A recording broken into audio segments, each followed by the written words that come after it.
বল কিছুটা হলেও মানতেই হবে আইনি কোর্টে, মানে কলকাতা হাইকোর্টে। আইন আজকের এই নজিরবিহীন সংঘাত নিয়ে কি বলছে, ইডির কি করা উচিত ছিল বলে মনে করছে স্বামী?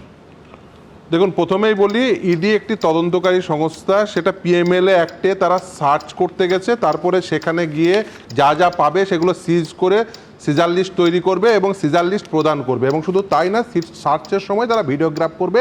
এটাই লব্ধ প্রতিষ্ঠিত আইন, বিএনএসএস এর সেকশন 105-এ নির্দিষ্টভাবে বলা আছে। আচ্ছা, যখন তারা সার্চ করছে, সিজার করবেন, সিজার লিস্ট তৈরি করবেন, সেই সময় একজন মানুষকে তারা পারমিট করলেন যেতে। আচ্ছা, তাকে কি বাধা প্রদান করা হয়েছে? প্রথম প্রশ্ন। যদি বাধা প্রদান না করেন তাহলে বুঝতে হবে ইডি তাকে ইমপ্লয়েডলি তাকে ঢুকতে দিয়েছেন।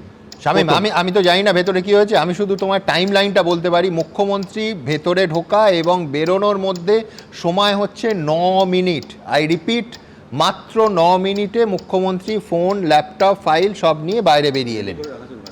এবার বলি এটা কি করে, মানে আমি বলছি ইডি যদি প্রায় সংগ্রহ করে ওনার হাতে না তুলে দেয়, আমি বলছি না কি হয়েছে, ভেতরে ফুটেজ নিঃসন্দেহে একাধিক পার্ট রেকর্ড করেছে, কোনো পার্ট পেলে সমানভাবে দর্শকদের সামনে রাখবো। সেই জন্য 9 মিনিট পরে মুখ্যমন্ত্রী নিয়ে বেরিয়েছেন। সেই জন্য আমি দুটো ঘটনা বললাম, দুটো কথা বললাম যেটা ইম্পর্টেন্ট। সেটা হচ্ছে, আমি সরি আরেকবার তোমায় ইন্টারাপ্ট করছি। মুখ্যমন্ত্রী আজকে তার দুটো বক্তব্যে একটা খুব সিগনিফিক্যান্ট লাইন ক্লারিফাই করেননি, বলেছেন খুব ইন্টারেস্টিংলি যে ভেতরের ইডি অফিসাররা কি বলেছে সেটা আর আপনাদের বলছি না।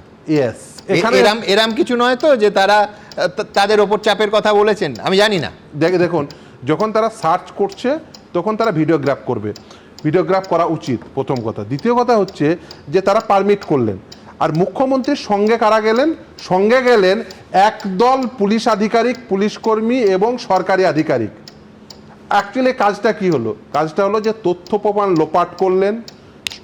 আমি যদি সত্যি সত্যি দেখি যে ইডি সত্যি সত্যি তারা বাধা প্রদান করতে গেছিলেন কিন্তু পারেননি, তার মানে সরকার, ইডি যে কাজটি করছিল সেটি সরকারি কাজ, সরকারি কর্মীকে কাজে বাধা দান করলেন। তৃতীয় হচ্ছে যে মুখ্যমন্ত্রী কিন্তু ইডি যে প্রেস রিলিজে করেছে সেখানে বলেছে যে মুখ্যমন্ত্রী টুক অ্যাওয়ে করেছে, অর্থাৎ নিয়ে গেছে। না, নিয়ে যাননি, এটা একেবারে সরাসরি ডাকাতি। কারণ 5 জনের অধিক ব্যক্তি একেবারে সেখানে পৌঁছে গেছেন, পৌঁছে গিয়ে সেখান থেকে স্নাচ করেছেন, একেবারে ডাকাতি করেছেন। ফোর্সিবলি কিন্তু টুক অ্যাওয়ে শব্দ ব্যবহার করেছেন। আসলে ইডির যেটা করা উচিত ছিল যে সেখান থেকে প্রথম কথা তাকে বাধা দান করা উচিত ছিল। দ্বিতীয় কথা, এই এত সময় পেরিয়ে যাচ্ছে, ইডি গিয়ে হাইকোর্টে গিয়ে এই যে ক্রন্দন করার কোনো জায়গা নেই। ইডির উচিত ছিল যে এই কাজ করার জন্য, এক হচ্ছে তথ্য প্রমাণ লোপাট, দ্বিতীয় হচ্ছে তদন্তে বাধা দান, তৃতীয় হচ্ছে সরকারি কাজে বাধা দান। এই কাজের জন্য মুখ্যমন্ত্রীকে গ্রেপ্তার করা উচিত ছিল।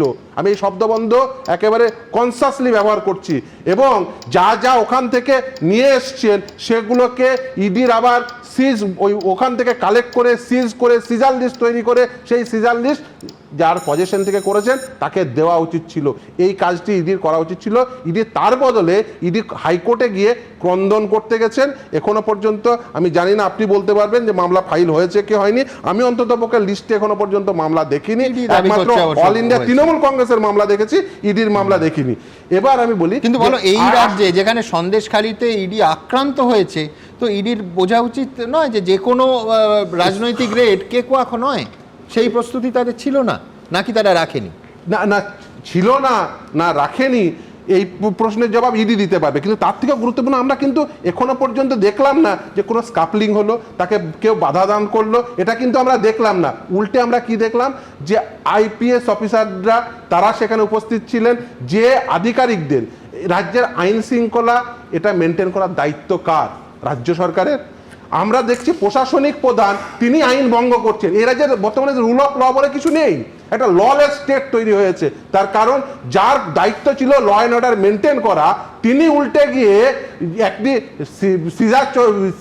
সার্চ চলাকালীন তিনি উল্টে গিয়ে তথ্য প্রমাণ লোপাট করছেন, সেখান থেকে এভিডেন্স নিয়ে আসছেন বলে, কি এভিডেন্স নিয়ে আসছেন বলে ইডি প্রেস রিলিজ করছে। ইডির কাজ প্রেস রিলিজ করা, ইডির কাজ হচ্ছে ইনভেস্টিগেশন করতে গিয়ে যদি দেখেন যে কেউ এভিডেন্স নিয়ে আসছেন, তথ্য প্রমাণ লোপাট করছেন, তার বিরুদ্ধে ব্যবস্থা গ্রহণ করা। ব্যবস্থা গ্রহণ করার বদলে ইডি প্রেস রিলিজ করছেন, আদালতে গিয়ে কাঁদছেন, পিটিশন এখনো ফাইল করতে পারলেন না, তৃণমূল কংগ্রেস পিটিশন ফাইল করে দিল। আসলে এই সফটলি ইডি আসলে এটাকে ডিল করছেন, এটা খুব একটা কাঙ্ক্ষিত হচ্ছে না, প্রথম। দ্বিতীয় হচ্ছে যে দেখুন, আইপিএস আইএস অফিসারদের ভূমিকা। তার কারণ কেন্দ্রের আইপিএস আইএসরা তারা কিন্তু এখানে একজন আইপিএস অফিসার বসে আছেন, এই তারা কিন্তু চাইলেই কেন্দ্রের সরকার তাদের বিরুদ্ধে ব্যবস্থা গ্রহণ করতে পারে। তার কারণ হচ্ছে তারা একটি দুষ্কর্মে মুখ্যমন্ত্রীকে সহযোগিতা করেছে।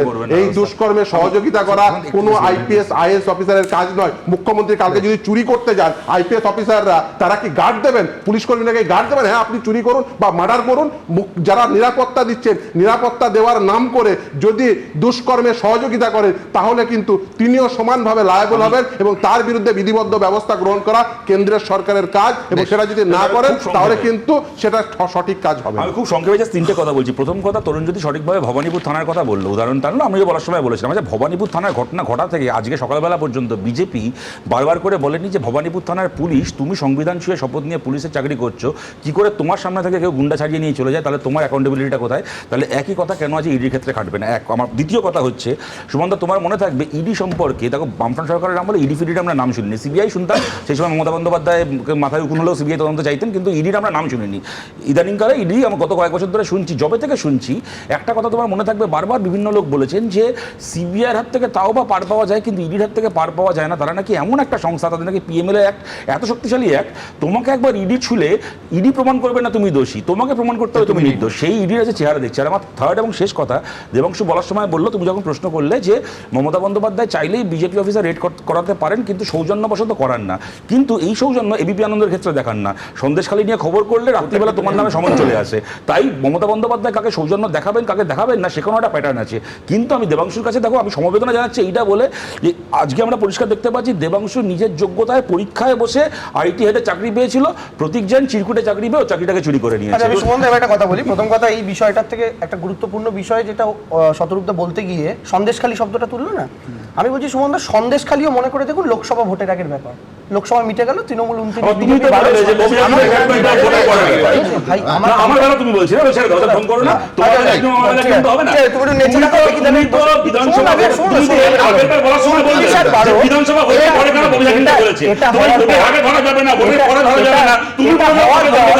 কথা বলুন, লোকসভা ইলেকশন মিটে গেল, তারপরে সন্দেশখালী এই যে রোবটটা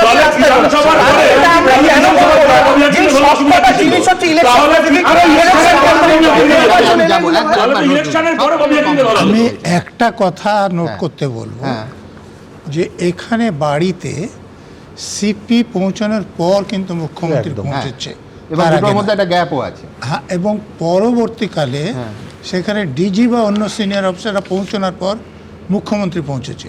মুখ্যমন্ত্রী হঠাৎ করে কিন্তু পৌঁছননি, তিনি সিনিয়র অফিসারদের নিয়ে সেখানে গেছেন, এক নম্বর। আর দু নম্বর কথা, আমাদের আইএস অফিসারদের যে সার্ভিস রুল আছে, যদি কেন্দ্রীয় সরকার মনে করেন যে কোনো আইএস অফিসার এখানে চিফ সেক্রেটারি আছে, কালকেই তুলে অন্য জায়গায় পোস্টিং করে দিতে পারে। মানে রাজ্য সরকার রাজি না হলেও পারে, অন্য রাজ্যে পোস্টিং করতে পারেন, কেন্দ্রীয় সরকার পোস্টিং করতে পারে।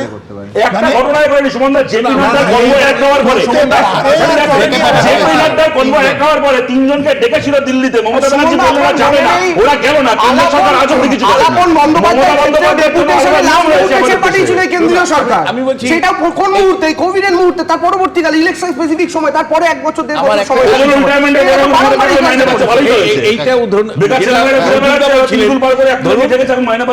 আমি আপনাকে বলছি যে মানে রাজীব কুমারকে যখন মানে ধরতে গিয়েছিল সিবিআই, তখন তো একাধিক অফিসার মমতা বন্দ্যোপাধ্যায়ের সাথে ধর্ণা ছিল। হ্যাঁ, কোন অফিসারের বিরুদ্ধে ব্যবস্থা নিতে পেরেছিল?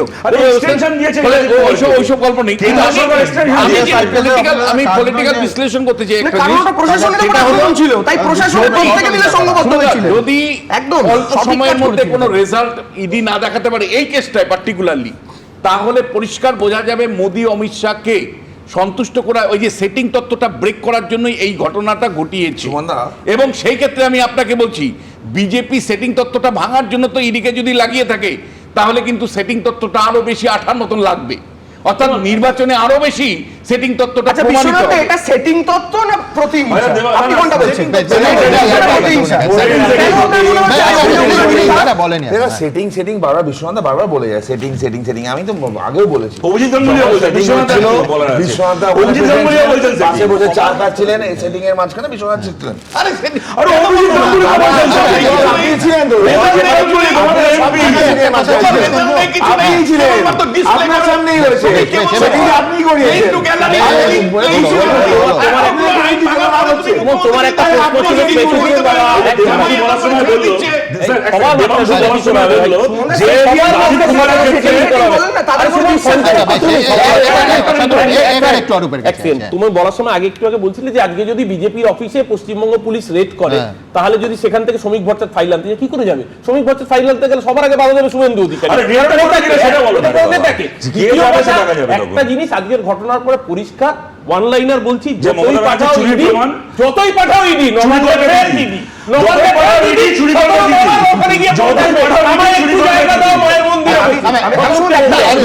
কংগ্রেস এবং সিপিএম এর প্রতিনিধিরা সেটিং নিয়ে বলতে বলতে একজন কংগ্রেসের প্রতিনিধি এখন সেটিং কে ডিফেন্ড করছেন কি উল্টো দিকে, ফলে এদের মুখ থেকে সেটিং আরে অভিনয় মানুষ সেটিং বলতো মমতা ব্যানার্জি আমি বলছি যে কোনো সেটিং নাই, আমি মেনে নিলাম। হ্যাঁ। তাহলে যে ফাইনালি দাদা আরে আমার কথাটা শেষ করতে দিন, তারপরে থ্যাংক ইউ দেবেন। থ্যাংক ইউ দিল তো। পরে থ্যাংক ইউ দেবেন, পরে আর দেবেন না। কথাটা শুনলে কথাটা শুনুন কথাটা শুনুন, রাজীব কুমারের বাড়িতে যখন কেন্দ্রীয় তদন্তকারী সংস্থার লোকেরা এসেছিলেন, তখন কলকাতা পুলিশের লোকেরা তাদের আটক করে থানায় নিয়ে বেশ গেছিলেন। করেছিল। তো এটা তো বেআইনি কাজ। কোনো বেআইনি কাজ না, সুপ্রিম কোর্টে গেছিলেন তো। সুপ্রিম কোর্টে গেছিলেন তো। কোনো বেআইনি কাজ করেনি। একদম অসংখ্যতম করতে আসলে পাল্টে যাবে, যে ওই ভাষাতেই হবে। IPS অফিসাররা অসংখ্যতম করলে পাল্টে যাবে, ওই ভাষাতেই হবে। বেআইনি কাজ করেছিলেন, তাদের বিরুদ্ধে কোনো ব্যবস্থা নেওয়া হয়েছে?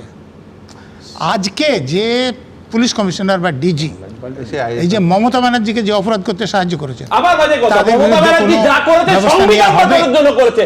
আমি ধরে এবিপি আনন্দ, এগিয়ে থাকে, এগিয়ে রাখে।